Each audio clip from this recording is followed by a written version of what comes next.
Dawn broke over Jakarta in wet gray layers, the kind of tropical morning that smears the runway lights into halos. At the gate, a 737 MAX sat with the logo still beating rain along the windows. Mechanics rolled the chocks clear. The first officer walked the pre-flight in the glow of a flashlight, checking tires, intakes, the angled slat on the left wing that had been replaced the night before, along with an angle of attack sensor. In the cockpit, the captain ran the flow from memory, tested the crew alerting system, and briefed a short hop north to Pangkal Pinang. Routine, quick, and already a little late. They pushed at 6:20 a.m. Local controllers cleared the flight to taxi. The cockpit had that quiet before takeoff when each move clicks. Flaps set, trim checked, flight directors crossed. At the hold short line, the rain thinned to mist. Takeoff thrust set. The jet accelerated, nose lifting into murk and light chop. Then the captain's control column began to chatter in his hands. The stick shaker, warning of an imminent aerodynamic stall. The other side stayed silent. Two instruments were arguing about the same sky. Climb power came in. The airplane cleaned up.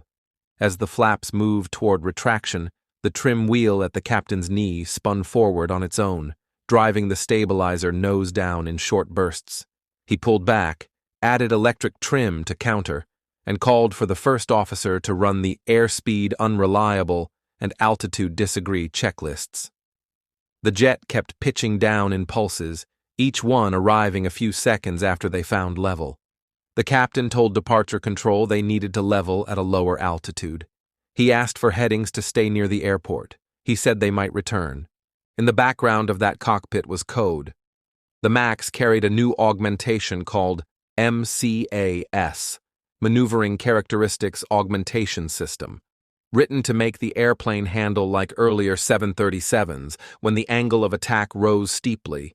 It read a single vane on the nose. If that vane said the nose was high and the flaps were fully retracted, MCAS quietly trimmed the stabilizer down for several seconds, paused, and waited. If the pilots trimmed back, it reset and watched again. If the sensor was wrong, the system was wrong with it. That sensor, the one on the captain's side, had been replaced the night before after crews on previous legs wrote up unreliable data and stick shaker warnings.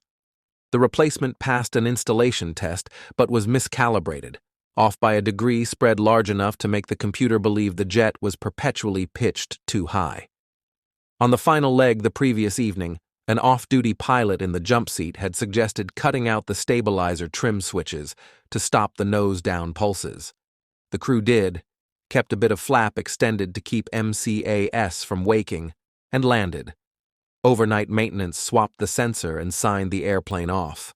Now, a few minutes after liftoff, the captain of Flight 610 wrestled the same airplane as the same logic returned. The stick shaker rattled like a jackhammer. Amber flags called out IASDISAGREE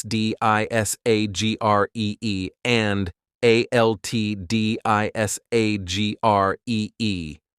The first officer read from the quick reference handbook, hunting the line that matched the chaos in front of him. Airspeed climbed. The left side believed they were slow, the right side showed they were fast. The captain asked for a block altitude and vectors. The controller, hearing the strain, cleared them direct back to the field and asked what assistance they needed. The response was clipped. Flight control problem. Every time the crew fought the nose down with electric trim, the system waited a few heartbeats and drove it down again. The forces on the column grew. The trim wheel spun forward with a sound every 737 pilot knows from drills but rarely hears in flight. Hard plastic against a metal chain, fast and insistent. The captain was flying by muscle. The first officer was chasing a procedure that matched none of the alerts in perfect language. The checklist that cut MCAS out, runaway stabilizer, was there, but the cues were muddled by the simultaneous avalanche of disagree warnings and the expectation that the airplane should not be acting on its own. They asked again to return. The controller cleared them and gave a heading. Altitude traces on radar looked like a wave. Climb, dive, recover, climb. The crew traded shots at trimming back. They tried flaps down briefly, and the airplane eased. MCAS sleeps with flaps not fully retracted, but the speed bled fast, and alarms multiplied. Flaps came up again. So did the strain on the yoke.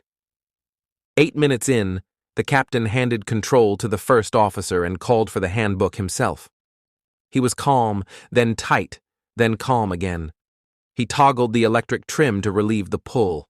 The wheel spun back toward nose up, then forward again under computer command.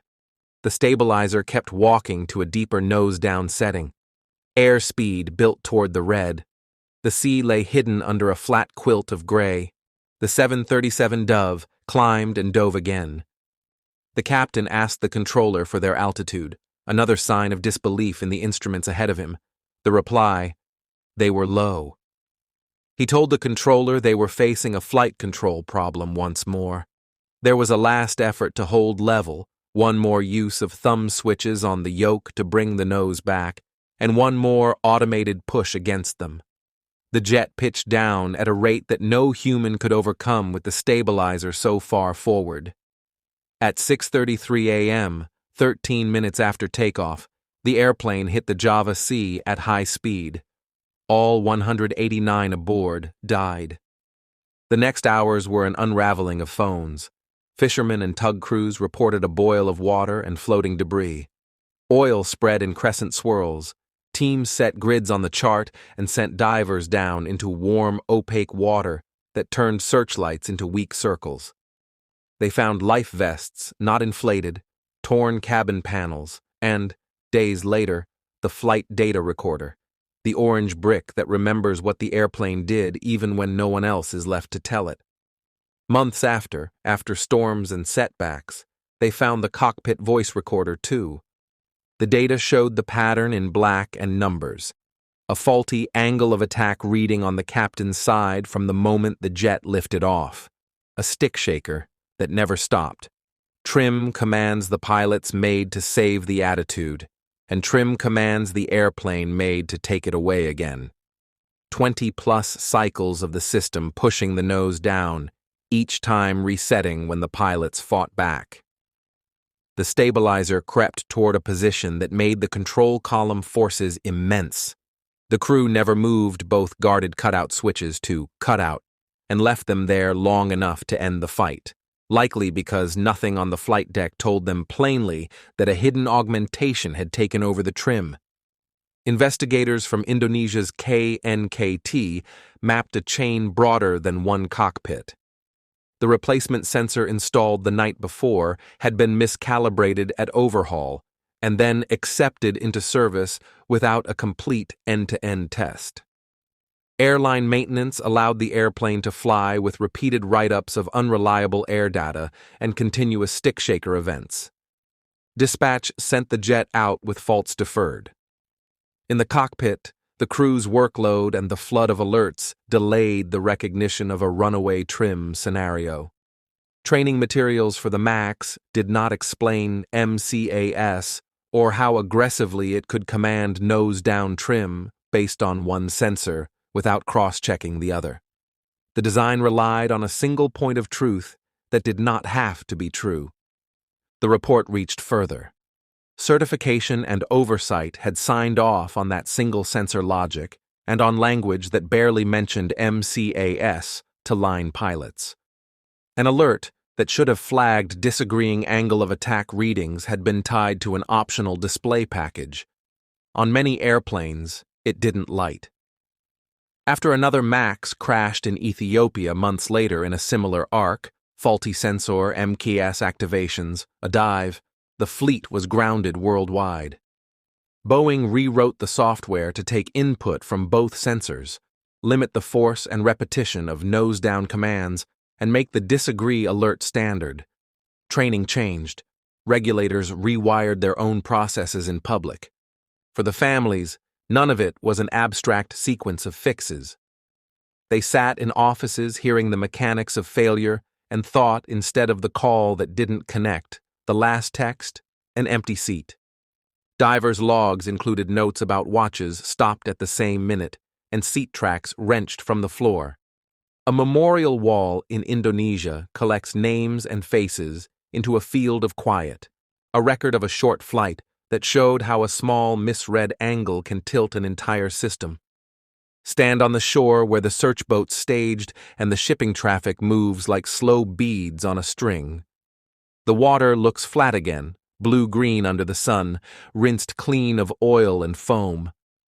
Out beyond the breakwater, the Java Sea keeps its secrets.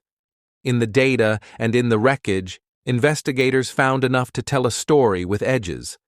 A sensor out of tune, software too sure of itself, training that did not name the thing pilots needed to fight, maintenance that treated repeated symptoms as noise, and a cockpit where two people worked to the end against a system that believed it was helping.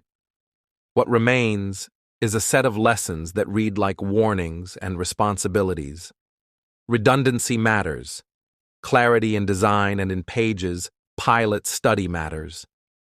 A checklist has to meet a moment as it truly arrives. And when machines are given authority, their sources of truth must be more than one. Thank you for listening to Road to Ruins. Subscribe for more true stories where systems fail and people pay the price.